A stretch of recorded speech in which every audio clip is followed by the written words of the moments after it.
everyone, as you all know, CUET is one of the most important exam for all those students who are going for class 12th, appearing in class 12th, and they are willing to go for CUET.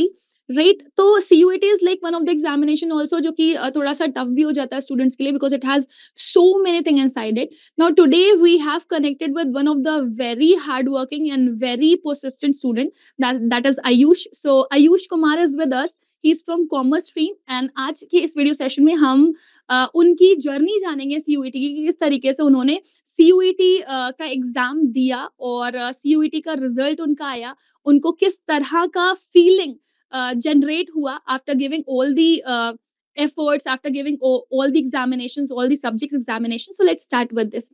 So Ayush, first of all I would like to ask you कि आपका जो journey था when you have started it, तो आपने अपनी journey कैसे start करी, आपको कैसे पता चला सीयूईटी के बारे में, and how you have come across it and how you started your approach. Okay, so hello everyone. Myself Ayush Kumar. I belong from Kurukshetra, Haryana. So my CUET journey started from grade 12th only. A school that is Wisdom World School Kurukshetra, from which I completed my schooling. It conducted a seminar regarding the CUET examination. So earlier we were not that aware. Like we know that now the criteria has changed from board exam to an entrance, but the awareness was through that seminar only. So after that seminar we got to know the criteria, how the examination is conducted. Like we have to give all the subject individual exams that are also of 200 marks in MCQ based pattern. So it was new for us. And after that our school also conducted a mock test, like uh, the same way the CUET exams are conducted. It was on 2 days, three exams on one day and three on the other. So it was like we started preparing for the CUET from our school days only. After giving my board exams, I deeply started studying for CUET. So my last exam was of business studies. So after 2 to 3 days, uh, I started preparing for the CUET exam. So the difficulty thing ये थी कि English, first of all, we studied for literature. No grammar portion was there in grade 12th, only literature, writing and reading. So English was a bit where I needed to focus more. Also general test. Thanks to a school, they had a subject reasoning, Oh, but that's nice. still there were other aspects like quantitative aptitude and Hmm. general awareness. Yeah. And as I was targeting DU, it was not necessary to take general test, but as a safer option for other universities like BHU, AU, they asked for general test as a subject. So I also had general test. Moreover, the other domains that I had were accountancy, economics, business studies, and mathematics. So as in the pattern, you have to choose that which subjects you want to give. So this year it was fixed that the maximum subjects that were to be given were six. So I Hmm. opted for these six subjects. For the preparation, I was first connected. I learned about the pattern through YouTube. Like this was the first year it was introduced in OMR pattern, Hmm. Yeah. from that CBT mode to the Yes. OMR pattern. Yes. So Yes. Yes. I got to know about that. Moreover, I also practiced through those test papers. Like पहले मैंने अपनी preparation करी, उसके बाद Hmm. उसी topic से related test paper solve करे. That's really very nice. Acha, what were your initial thoughts? Like, मतलब when a student come to know about the syllabus, तो उसको लगता है कि syllabus बहुत lengthy है because language भी पढ़ना है, domains भी पढ़ने हैं, फिर general test भी पढ़ना है. Students बहुत sure नहीं होते because they are going for multiple universities. तो students because they are going for multiple universities right, तो उनके दिमाग में ये थॉट नहीं होता है कि उन्हें जनरल टेस्ट पढ़ना चाहिए या नहीं पढ़ना चाहिए. ऑल्दो अगर आप मल्टीपल यूनिवर्सिटीज के लिए जा रहे हो डीयू छोड़ करके, तो मैक्सिमम यूनिवर्सिटीज में आपका जनरल टेस्ट रिक्वायर्ड होता है. यस. तो आपका इनिशियल थॉट कैसा था? वर यू एंशियस और यू वर कॉन्फिडेंट कि नहीं मैं कर लूंगा? So how was your thought? It was a mixed feeling. Like I always wanted to get into DU, so for me, general test was not that that burden. But still, as an option, like you have to target some other universities for a Hmm. safer side. So Yeah. I prepared for general test. Hmm. Moreover, firstly, I got anxious that इतना syllabus है CUET का कैसे cover होगा. अभी अभी हमने board के exam दिए हैं, अब एक और एग्जाम आ गया है.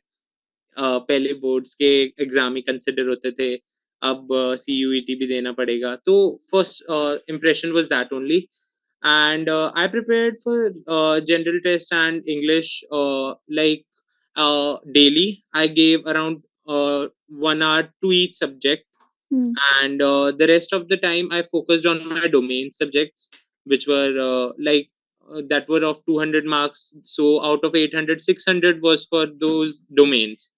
So I more focused more on those domains. Yeah. And English, I used to read English newspapers like the Hindu, the Times of India, for increasing my vocabulary.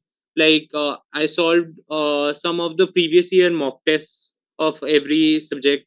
I saw the pattern, but Hmm. still it was a shocker when we Yeah. saw That's. that there were 4 reading comprehensions Hmm. Yeah. in the exam, more questions from the reading comprehension than from the grammar portion. And also for general test, I prepared through various YouTube channels. And for the other domains like accountancy, economics, and business studies, I referred my 12th grade NCRTs. That's great. NCRTs are like must. Hmm. The paper is centrally based on NCRT only.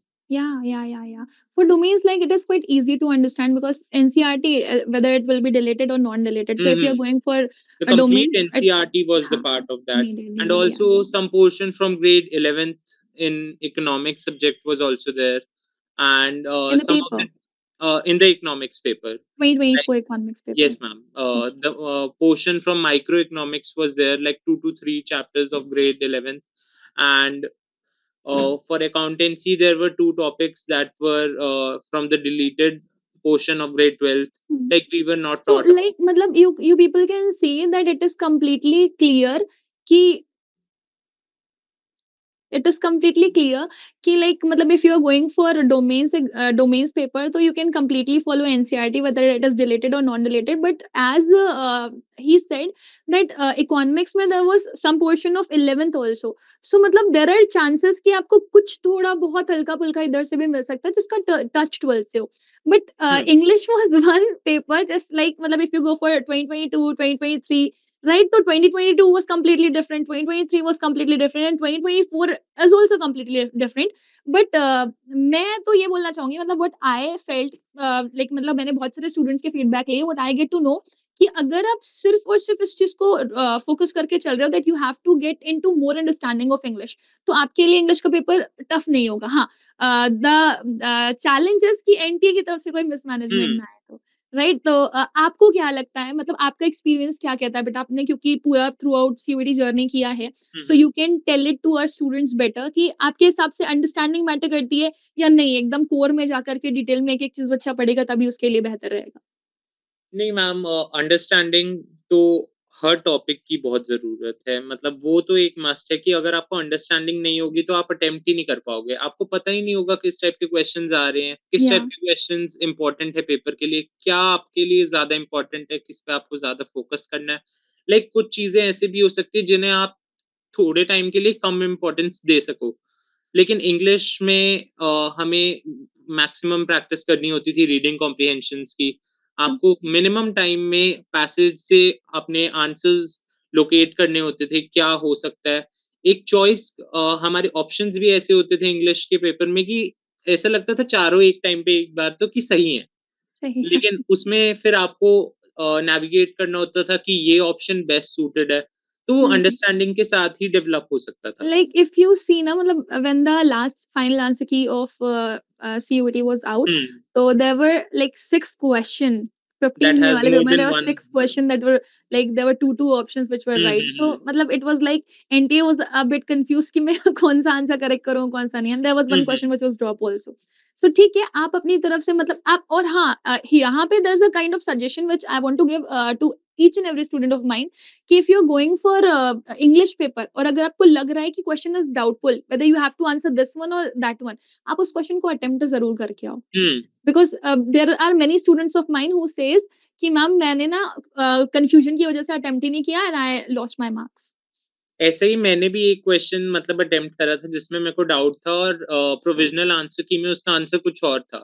Yeah, और final answer की से पहले हमें जब challenge करने का option मिला था, तो मैंने वो चैलेंज करा और challenge. फाइनल आंसर की में उसके वो वाला प्रीवियस ऑप्शन भी करेक्ट था और Hmm. दूसरा ऑप्शन जो चैलेंज करा था, वो भी करेक्ट था।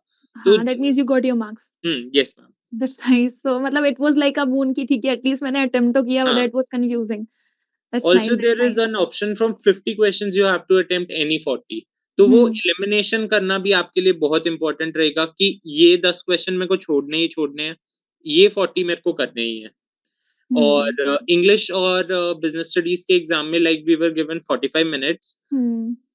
because the theoretical part in business studies were more as compared to the numerical portion, Hmm. and in maths and accountancy and general test we were given 60 minutes because of the numerical portion. That is the standard time ना Hmm. मतलब changed by NTA in 2023 only. अच्छा Hmm. okay. So Ayush, I want to ask one more question. कि see, you were not the dropper ना, you were in No, 12th no, and you were I preparing for was the in same. 12th ठीक है. grade only. तो पहले तो आप मुझे ये बताओ that you were the early bird or you are the last minute warrior. Like I will, I'll consider myself as a last minute warrior Oh my god. So when you started your preparation? after my board exam. Like अच्छा the after your board exam. seriousness related to CUET that अब exam देना है, अब time जा रहा है, अब तो पढ़ना ही है। अब तो अगर पढ़ना अभी ही नहीं तो फिर आप भूल जाओ। क्योंकि इस टाइम पे इतना कॉम्पिटिशन हो गया है, हुँ, तो आपको अगर आप या तो ये होगा कि आप पूरे साल कंटिन्यूअसली पढ़ते रहो बोर्ड एग्जाम्स के साथ, वरना उन लास्ट के 2 महीनों में अपना बेस्ट एफर्ट दो। तभी आप अपने ड्रीम कॉलेज या ड्रीम यूनिवर्सिटी का पार्ट बन पाओगे, वरना अगर आप एफर्ट ही नहीं डालोगे, एंड में रिग्रेट ही कर पाओगे, उसके हुँ, अलावा ऑप्शन नहीं बचेगा। फिर तो यही हाँ, है कि मैंने अपना एफर्ट नहीं दिया बेस्ट नेक्स्ट ईयर लेकिन वही बात है जो आपके पास वो टाइम था, आपको उसे बेस्ट यूटिलाइज़ करना चाहिए। हाँ, दैट इज़ ट्रू और सबसे बड़ी चीज़ तो ये हो जाती है like you are the last minute warriors. For everybody it's not easy because there are certain students who are um, average और below average as well. So उनके लिए थोड़ा-सा डिफिकल्ट हो जाता है। तो आई फील मतलब पर्सनली आई फील कि स्टूडेंट को ऑन ट्रायल बेसिस ही स्टार्ट कर देना चाहिए। डोमेन्स तो वो पढ़ ही रहे होते हैं, but um, language is one portion जो कि आपका बहुत लेंथी हो जाता है and it's very difficult to cover. अगर आप कोई इंग्लिश अच्छी नहीं है और आपको लगता है कि आप कब प्रिपेयर करो, so I think you should start early. Now one yes, more question. Is there any challenge that you specifically faced during your preparation? Like you started your preparation in March, right? Yes ma'am. तो कोई ऐसा challenge आपको लगा हो कि ये तो मतलब इट्स लाइक वेरी डिफिकल्ट अब नहीं हो पा रहा है, अभी तो मैं नहीं कर पाऊँगा, लाइक स्ट्रेसिंग सिचुएशन हो गई हो कोई? एज़ सच सिचुएशन ये थी कि मैं बहुत कन्फ्यूज़ था कि हमारे पास जैसे the course I was targeting was BCom honours from Delhi University. तो अकाउंटेंसी और मैथ्स जिसमें आपके ज़्यादा स्कोर आते, वो कंसिडर होने वाले थे। तो उन दोनों के बीच में बैलेंस क्रिएट करना was a bit difficult for me कि मैं अपने ज़्यादा एफर्ट्स अकाउंटेंसी में डालूँ या मैथ्स में डालूँ। तो उस टाइम पे वो रहता था कि क्योंकि दोनों ही सब्जेक्ट्स काफ़ी मतलब बहुत ही कोर सब्जेक्ट्स हैं और दोनों एफर्ट्स और टाइम माँगते हैं। तो ऑफ वो कोर्स। डिसाइड करने में कई बार कि आज ये मैथ्स का टॉपिक रह गया, लेकिन ये अकाउंट्स का भी रहता है। तो वो चॉइस करना was a bit difficult for me. A, business studies NCERT से मैंने मतलब 3-4 टाइम्स रीड कर ली थी, प्रैक्टिस पेपर्स सॉल्व कर लिए थे, तो वो मेरे लिए ईज़ी पोर्शन था। Economics being my favourite subject वो भी हो गया था। इंग्लिश और जनरल टेस्ट मैं रेगुलरली करता रहता था, मॉक टेस्ट भी दिए थे। उसके बाद मॉक टेस्ट के बाद उनका एनालिसिस, वो एनालिसिस करना बहुत इम्पोर्टेंट था कि कौन से पोर्शन में आप लैग कर रहे हो। कि कहाँ पर अब आपको और एफर्ट्स डालने की ज़रूरत है। ये आपका वीक पॉइंट है, अगर इसे अभी ठीक नहीं किया, वो एंड में जाकर अगर एग्ज़ाम में वही क्वेश्चन आ गया, वो आपको फिर रिग्रेट होगा कि मैंने अच्छा अगर पहले पढ़ लिया पहले होता, पढ़ लिया होता तो। तो वो Because same मतलब like in English na there hmm, was only one condition one sentence of conditional sentences. हाँ, Like in the whole grammar there was one sentence or one question based hmm, on that conditional sentence. तो conditional आता है तो कर लिया, नहीं आता है तो नहीं कर तो पाए. हाँ, Same goes for preposition as well. Phrasal hmm, verb का question उठा करके दे देता है. Yeah, that's true. That's completely true. Ayush अच्छा ये बताओ when you were preparing yourself, तो yes. what study material helps you the most? Like, first of all, I consider the NCERT the best. NCERT पढ़ो, अच्छे से पढ़ो। जो थ्योरेटिकल बेस्ड पेपर्स हैं, उनके लिए तो आप एनसीईआरटी को इतनी बार पढ़ लो कि आपको लाइनें ही याद हो जाएँ कि हाँ, ये चैप्टर की Because they ये लाइन can थी, ये ask. अच्छा इस लाइन से आया है टॉपिक। तो वो कि एनसीईआरटी आप इतने अच्छे से कर लो कि आपको वो डाउट ही ना क्रिएट हो। आप अगर पेपर में देने जा रहे हो, तो एक तो NCERT moreover English as a language के लिए मैंने पहले तो यूट्यूब से जितना भी मटीरियल था, मैंने उसके थ्रू गो थ्रू करा। पहले एनालाइज़ So करा which कि online platform did you prefer that time? for English, I was connected to Adda 24/7 only, Okay, okay. and for general test, I was connected to some other platform. Okay, not So any. I prepared for general test from them, and for mathematics, I had a coaching which Okay, I was a part for my 12th board 12th exam. as well. Okay. So I continued from there. Acha, and what about test series? Test series, I was part of some other platform from where I Mhm. regularly gave my test series. Mhm. Test series के बाद उन्हें analyse करना और make sure मैंने ये किया था कि जब से मेरे को पता चला था कि पैटर्न अब ओएमआर बेस्ड है, तो वो हुँ, ऑनलाइन वाले में आपको प्रैक्टिस उतनी कम कर कर उसकी जगह आपको अपने साथ एक ओएमआर रखनी ना चाहिए। रखनी पड़ी। वो टाइमर सेट करना चाहिए जितना होना चाहिए और हुँ, ट्राई करना चाहिए कि अगर आपका मान लो 45 मिनट्स का पेपर था, तो आप 30-35 मिनट्स में वो खत्म कर लो, क्योंकि आपको ओएमआर भरने में, उसके पर्टिकुलर्स भरने के लिए अलग टाइम नहीं मिलेगा। हुँ, वो आपको उन्हीं 45 मिनट्स के अंदर कवर करना है। हुँ, आपके ओएमआर्स हों, आपका हुँ, जो भी पर्टिकुलर्स हों, एग्ज़ामिनेशन सेंटर में जो भी फ़ॉर्मेलिटीज़ कंप्लीट करनी हो, तो आपको वो एक टाइम फ्रेम रखना हुँ। पड़ेगा कि इतने मिनट्स में मेरे को अपना एग्ज़ाम खत्म करना ही करना है, हाँ, जो कि इस बार इंग्लिश के एग्ज़ाम में हमें बहुत इश्यू it फेस्ड was हुआ था। lengthy as well and there हाँ, was time management as well. So we cannot expect others to do hmm, right things for us and we have to like मतलब जैसे भी adjust अपनी तरफ करके से ही अपना अपनी तरफ बेस्ट से उतने ही कॉम्प्रोमाइज़ेज़ करने 45 पड़ते हैं। मिनट्स में कि यही सबसे क्रूशियल टाइम है मेरे पास, यही फ्यूचर डिसाइड करेगा, तो उसी अकॉर्डिंग हमें अपना टाइम मैनेजमेंट लेकर चलना पड़ेगा। बिल्कुल। सो आयुष डिड यू लाइक मतलब follow any specific study schedule और यू वर लाइक रैंडम कि कुछ भी No, कभी भी कर लेते हैं? I followed a study schedule like from Monday to Friday. I before my board exams, I was solely focused on them only. The board exam that I have to give. After the board exam, I divided my time. Like I gave 2 hours to accountancy, 2 hours for mathematics. Like after first session, there was a break of 30 minutes. Then the next session of another subject, ताकि आप वो bore ना हो कि आपने सुबह से शाम तक आप एक ही सब्जेक्ट पढ़ रहे हो। थोड़ी डाइवर्सिफिकेशन आएगी तो आपका इंटरेस्ट भी बढ़ता Yeah, रहेगा। true, true, true, true. तो And it's पहले also आपने like मतलब we are not machines ना we are like हाँ, human beings. वही। तो अगर हम कंसिस्टेंट पढ़ते रहेंगे तो हमारी बॉडी भी एक बार के लिए बोल जाएगी नहीं भाई अब ना हो हाँ, कि पाएगा अब लाइक दैट। नहीं हो पाएगा, अब मेरे से आज के लिए बहुत है। तो उस वक़्त आउटपुट ज़्यादा जनरेट करने के लिए आपको ब्रेक लेने पड़ेंगे।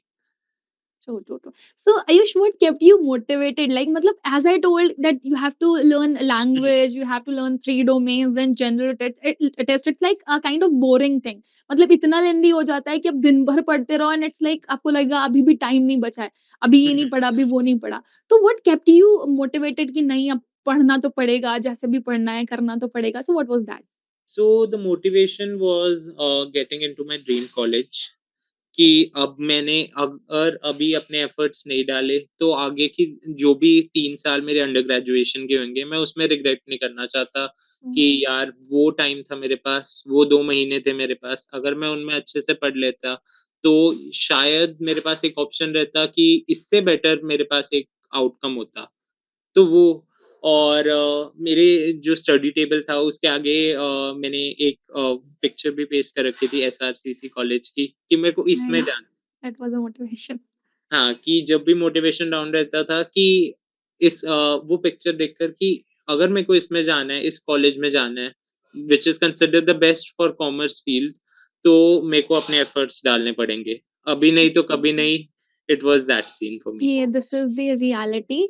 Even there was a time when I was like मतलब studying an article तो उसमें ये था like एक फीमेल थी and she is like she was in forensic department तो जब भी कोई डेथ बेड पे होता था तो वो उनसे क्वेश्चन आर करती थी कि आपकी कौन सी लाइफ की चीज़ है जो आप सबसे ज़्यादा रिग्रेट करते हो तो पीपल हुँ, वर आंसरिंग कि अपनी ज़िंदगी की सबसे बुरी चीज़ जो मैं रिग्रेट करता हूँ वो ये कि मैंने वो नहीं किया जो मैं करना चाहता था करना और चाहता जब उसने उसके ऊपर रिसर्च किया she got to know that कि एक्चुअली में इंसान वो इसलिए नहीं कर पाता है जो वो करना चाहता है क्योंकि उसे पता ही नहीं होता है कि उसे क्या करना है। हुँ, राइट? तो उसने ये चीज़ एक्सप्लेन करी कि अगर आपको ये पता हो that what's your goal and आपको वहाँ तक पहुँचना है तो आप अपने आप रास्ते अपने ढूँढ लेते हो। हुँ, एज़ यू सेड मैंने एसआरसीसी की एक इमेज लगा लिया था अपने टेबल पर। हाँ, ये काफ़ी मोटिवेटिंग है लिटरली।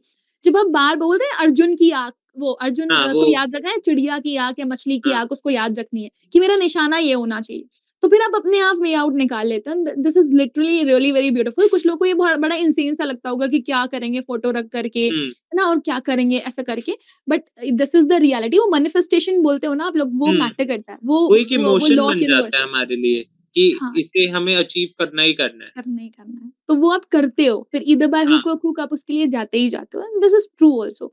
अच्छा आप मुझे ये बताओ बेटा कि लाइक मतलब if like you are preparing right? तो फिर ये सेल्फ डाउट भी आता है और बर्नआउट वाली भी फीलिंग आती है। तो आपके साथ ऐसा कुछ हुआ that you were in self doubt at time और आपको लगा नहीं बस हो गया अब नहीं?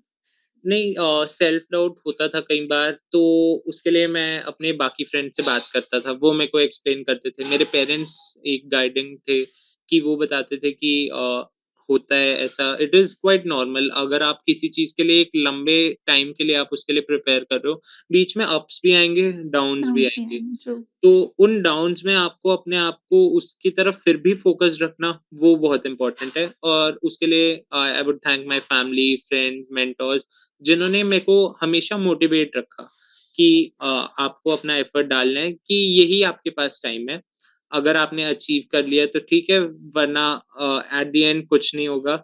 आप रिग्रेट ही करते रहोगे। रिग्रेट ही करोगे, ट्रू।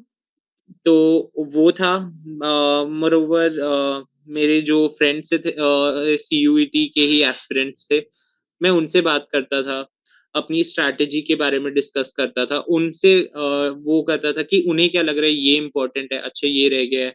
मैं ग्रुप स्टडीज़ भी करता था कई बार, ताकि दैट्स ये रहता रियली था नाइस। कि मैं अकेला नहीं हूँ इस जर्नी में। हाँ। मेरे साथ और भी लोग हैं, ट्रू, उनके साथ भी वही सेम चीज़ हो रही है जो मेरे साथ हो रही है। तो ट्रू, ट्रू। मेरे को अपना बेस्ट देना है ताकि एट द एंड मेरे पेरेंट्स प्राउड हों, टीचर्स प्राउड हों, मेंटर्स प्राउड हों और हुँ। मैं खुद अपने ऊपर प्राउड हूँ कि मैंने एट लीस्ट अपना बेस्ट एफर्ट दिया। ट्रू है। आप जब प्रिपरेशन की जर्नी में होते हो ना, आप इतना अलोन हो जाते हो ना हुँ, कि आपको लगता है आपको खुद का दिमाग ही आपको होता नहीं है शैतान का काम करने लगता है वो।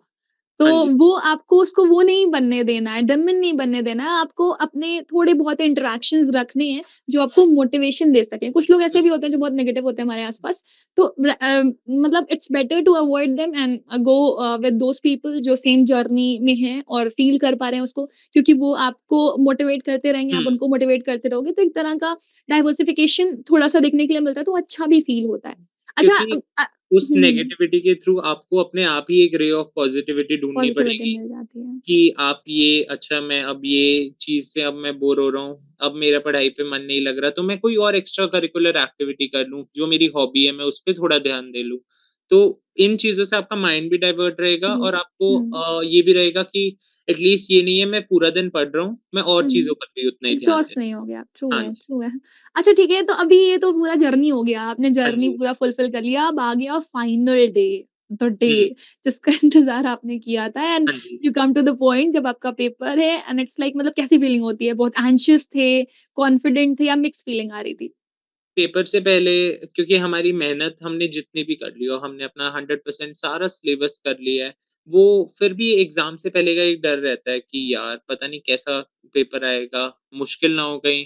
कहीं टाइम कम ना रह जाए, कुछ ऐसा हो जाए कि जिससे हमारा एग्ज़ाम मतलब ऐसा ना हो कि हम डाइवर्ट हो जाएँ और जिसकी वज़ह से हमारा एग्ज़ाम अच्छा ना जाए। तो ये डर रहता था, ये हर एग्ज़ाम से पहले था और इंग्लिश के एग्ज़ाम के बाद तो मेरे को ये था कि बस अब तो ख़त्म है, अब तो अगर खत्म अब है, ये आफ्टर तो एग्जाम नहीं वाली हो फीलिंग थी। पाएगा क्योंकि आस-पास जितने भी बच्चे थे, वो सब उसी के थ्रू जा रहे थे कि पहला पेपर इंग्लिश का था कि पहले ही दिन हमारे साथ ऐसा हो गया, हमारे पास टाइम फर्स्ट खत्म हो गया। इंप्रेशन इज द हाँ, लास्ट लास्ट इंप्रेशन। इंप्रेशन वही था तो कि वो है भाई, इंग्लिश का पेपर एनटीए ने अच्छा नहीं मतलब किया। कहना तो नहीं चाहिए बट जो मिस मतलब it was new for NTA as well and hmm, student as well कि वो पहली बार ओएमआर पेन पेपर मोड पे देने जा रहे हैं एग्ज़ाम। हुँ, सो बहुत सारी चीज़ें मिस्ड अप थी even there were some parents as well in the felicitation they were saying कि भाई बड़ा मिसमैनेजमेंट था। गर्मी तो बच्चे गर्मी से हाँ, परेशान, fan were not working properly फिर उसके बाद बच्चा इंडिविजुअली खुद इतना एंग्ज़ियस है। फिर हुँ, उसके बाद पेपर देख लिया, फिर टाइम नहीं मिला तो बहुत परेशान हो जाता है। अच्छा इंग्लिश का तो चलो पता है कि आफ्टर इंग्लिश हाँ, examination you were not so happy and you were not even feeling so confident कि यार पेपर हुँ। अच्छा नहीं गया ऐसा लग रहा था। बट आफ्टर दैट लाइक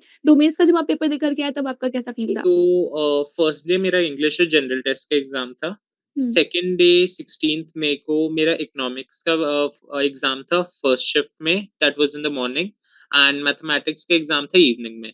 तो इकोनॉमिक्स मेरा फ़ेवरेट सब्जेक्ट था, तो उसके लिए मेरे को बिल्कुल टेंशन नहीं थी कि चलो इकोनॉमिक्स का सब्जेक्ट है, ये तो हम कर ही आप लेंगे। कॉन्फिडेंट हाँ। हाँ, वो कॉन्फिडेंस था कि और मुझे ये भी था कि तैयारी मेरी फुल ऑन है, सब करा हुआ है, सब पढ़ा हुआ है, तो डरने की कोई चीज़ नहीं है। इंग्लिश गया, अब बाकी सब्जेक्ट्स पे ध्यान देना है।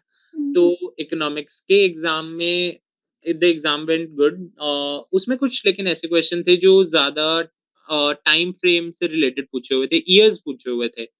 जो कि हमने एनसीईआरटी या किसी और थिंग से हमें नहीं पता था। हुँ, तो वो मैंने जो 10 क्वेश्चन लीव करने थे उनमें उन्हें लीव कर दिया था। बाकी हुँ, जो थ्योरेटिकल बेस्ड पेपर था वो बहुत अच्छा गया। इवनिंग में मेरा मैथ्स का एग्ज़ाम था।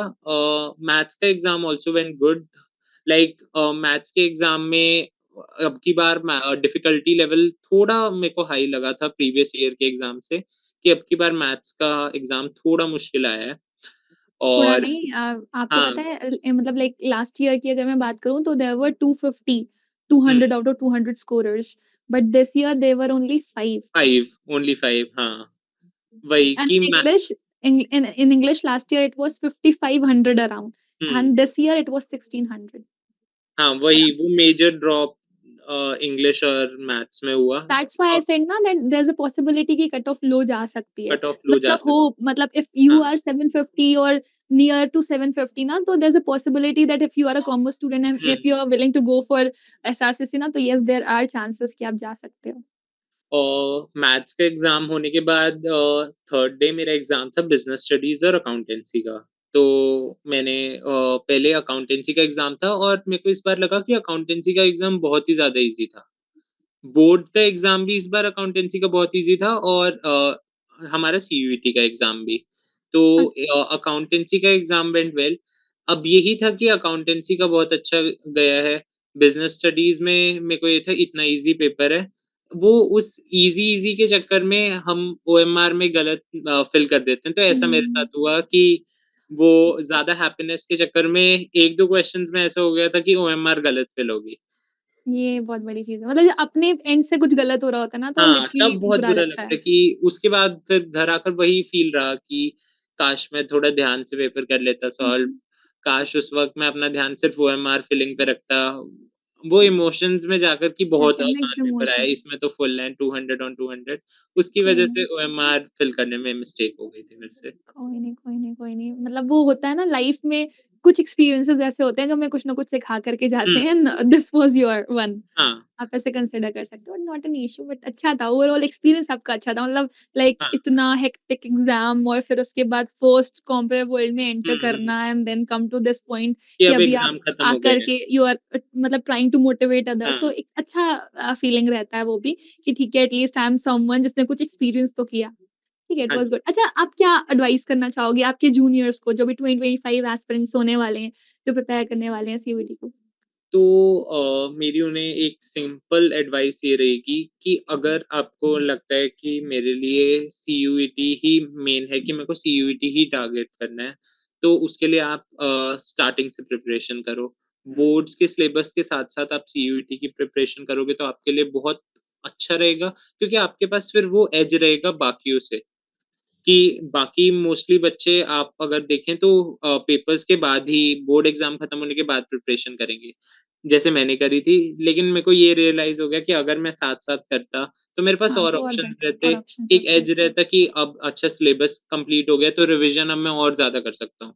क्योंकि आपकी प्रिपरेशन से ज़्यादा इम्पोर्टेंट या फिर इक्वली इम्पोर्टेंट है रिविज़न करना। वो एंड रिविज़न मोर ओवर जब तक नहीं प्रैक्टिस। होगी, हाँ, दैट हुँ, प्रैक्टिस, तो वो प्रैक्टिस बहुत इम्पोर्टेंट है। तो अगर आप थोड़े वीक स्टूडेंट हैं, जिसका मतलब एकेडमिकली इतने अच्छे नहीं है, तो आप साथ के साथ करते रहें।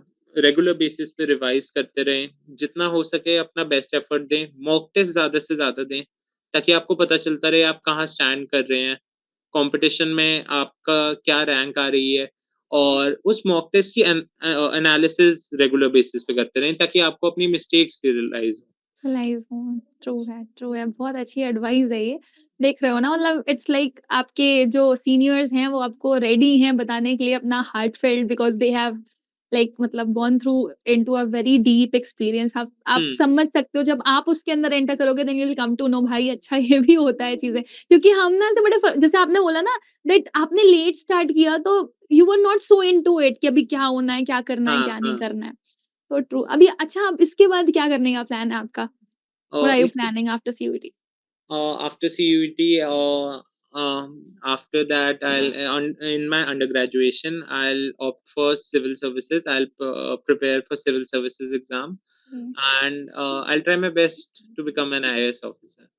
You will be बोलते हैं ना where there's a will there's a way Hmm. and if you will ना अभी ड्रीम में एसआरसीसी लगाया था अभी एक ऐसी इमेज लगा दूँ ना जहाँ पर आपको आपका ड्रीम आपके सामने दिखाई दे तो ज़रूर बिल्कुल होगा। I wish you all the best कि आप अच्छा करो अपनी लाइफ में। अभी जाते-जाते हम लोग एक रैपिड फायर राउंड करने वाले हैं तो are you ready for it? Yes, ma'am. So what do you think क्या हो सकता है रैपिड फायर में? You don't know? Something unexpected, something unexpected. related to the my journey, or something like that, हाँ, related to मतलब CUET. a win-win, a win-win, a Huh. win-win मतलब it can be like too many things, not Okay. specific to something. सबसे पहली चीज़ तो like if you are motivating your juniors, Hmm. ठीक है? तो आप उनको क्या सजेस्ट करना चाहोगे that they should be an early bird or they should go for the last uh, winner? Early bird. Early bird है ना? एक्सपीरियंस बोलता है। सेल्फ स्टडी और मेंटरशिप। कॉम्बिनेशन, दोनों ही बहुत अपनी-अपनी जगह पर दोनों बहुत इम्पोर्टेंट है। आप सेल्फ स्टडी करोगे, मोटिवेशन के लिए आपको शिप की भी बहुत ज़रूरत पड़ेगी। रिक्वायर्ड होता है। True, true, true. सीयूईटी और preparing class 12th is more important. Right now अगर आपको आपके फ्यूचर की तरफ देखना है, तो मोर इम्पोर्टेंट इज़ सीयूईटी, लेकिन एक बैलेंस, ताकि एंड में इस साल जैसे अगर मैं डीयू की बात करूँ, तो इस बार टाई ब्रेकिंग के चक्कर में उन्होंने 12th के मार्क्स भी कंसिडर करे हैं। तो वो भी एक इम्पोर्टेंट थिंग रहेगी, तो आपको उनके बीच में बैलेंस एक क्रिएट करना पड़ेगा।